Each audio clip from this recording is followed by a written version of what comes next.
किसान भाइयों, इस वीडियो में हम जानेंगे गन्ने की मोटाई और गन्ने की लंबाई बढ़ाने के बारे में। किसान मित्रों, इस वक्त गन्ने की ग्रोथ करने का समय चल रहा है। अभी ग्रोथ के वक्त अगर हम गन्ने की फसल में कुछ खास उर्वरक और ग्रोथ प्रमोटर का इस्तेमाल कर लेते हैं तो हमारी फसल बहुत ही अच्छी होने वाली है। तो चलिए वीडियो को शुरू करते हैं। जो भी किसान मित्र चैनल पर नए हैं वो चैनल को सब्सक्राइब करें और वीडियो को ज़्यादा से ज़्यादा शेयर करें। तो चलिए वीडियो शुरू करते हैं। जैसा कि आप सभी जानते हैं, इस वक्त गन्ने में खास करके गन्ने की पेड़ी में अभी हमारे नीचे से हम पत्ती हटाकर देखेंगे तो पोरियां निकलनी शुरू हो गई हैं। ये पोरियां निकलने का वक्त गन्ने की ग्रोथ करने का वक्त होता है और इस वक्त हमें कुछ खास उर्वरक अपनी फसल को दे देने चाहिए, जिसमें अच्छे न्यूट्रिशन मात्रा वाले उर्वरक भी होने चाहिए, जिससे हमारे पौधों की लंबाई और मोटाई हम अच्छे से बढ़ा सकते हैं। अब बात करते हैं हम सबसे पहले उर्वरक की। तो किसान मित्रों, 1 एकड़ के लिए हमें 1 बैग यूरिया लेना है। उस यूरिया को हमें एक पाल पर उसको खोलकर अपने बैग से बाहर निकाल लेना है, उसको अच्छे से फैला लेना है। यूरिया फैलाने के बाद किसान मित्रों, उसमें हमें 200 से 250 ग्राम पानी मिलाना है। पानी हम इसलिए मिलाते हैं क्योंकि यूरिया हमारा एक शुष्क उर्वरक होता है। पानी मिलाने से उसमें चिपचिपापन पैदा हो जाएगा और उसमें हम जो भी दूसरा उर्वरक मिलाएंगे वो अच्छे से उसको चिपक जाएगा। या फिर हम कोई भी इंसेक्टिसाइड या ग्रोथ प्रमोटर का इस्तेमाल करेंगे साथ में मिलाकर तो वो अच्छे से चिपक जाएगा और बराबर मात्रा में हमारे खेत में चला जाएगा। किसान मित्रों, यूरिया में पानी मिलाने के बाद हमें इसमें 5 किलोग्राम बायोवीटा मिलाना है। बायोवीटा गन्ने की मोटाई और लंबाई बढ़ाने के काम आता है। इसमें ग्रोथ करने के लिए अच्छे न्यूट्रिशन होते हैं। बायोवीटा हमारे गन्ने की अच्छे से ग्रोथ बढ़ाने के हमारे काम आएगा यूरिया के साथ मिलकर के। बायोवीटा की जगह अगर आप इफ़को की सागरिका भी मिला सकते हैं, उसका भी अच्छा रिजल्ट आपको खेत में अपने देखने को मिल जाएगा। इन दोनों में सेम न्यूट्रिशन होते हैं, लेकिन इफ़को की सागरिका बायोवीटा से कुछ महंगी पड़ती है। आप अगर सागरिका या बायोवीटा नहीं मिलाना चाहते या फिर आप अगर धनजाइम का प्रयोग करना चाहते हैं तो धनजाइम का प्रयोग भी कर सकते हैं, क्योंकि इन सभी उर्वरकों में एक जैसे पोषक तत्व पाए जाते हैं जो हमारे गन्ने की फसल की लंबाई और मोटाई बढ़ाने में बहुत ज़्यादा कारगर होते हैं।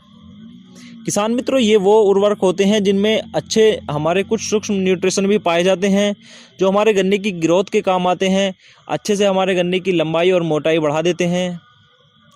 अब दोस्तों, हमें इस चीज़ का ध्यान रखना है, गन्ने की जब हमारे लंबाई और मोटाई बढ़ती है, गन्ना हमारा अच्छे से प्रोडक्शन उसका होने लगता है, तो उसको कीट का आक्रमण भी उस पर बहुत ज़्यादा होता है।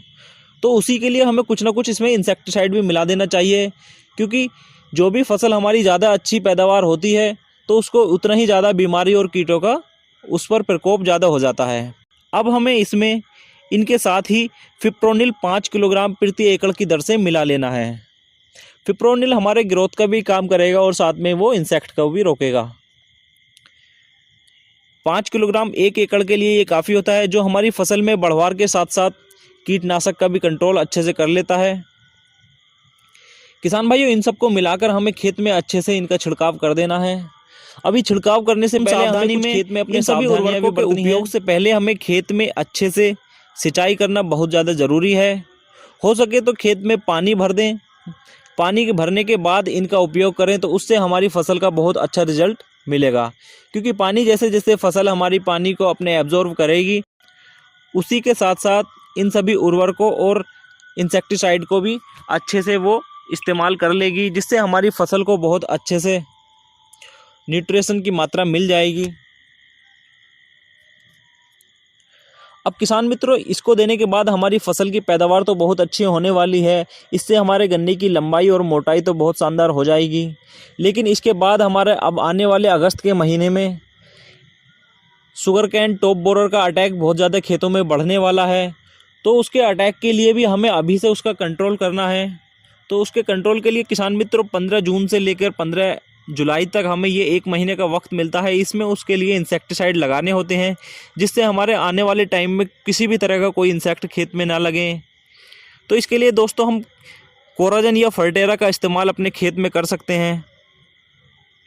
ये हमारे सभी तरह के बोरर कीटों को कंट्रोल करते हैं। कोराजन के बारे में अगर आपको जानना है तो वो मेरे चैनल पर उसकी वीडियो पड़ी हुई है, आप वहां से जाकर उसको देख सकते हैं, या फिर उसका लिंक भी मैं आपको डिस्क्रिप्शन में दे दूंगा।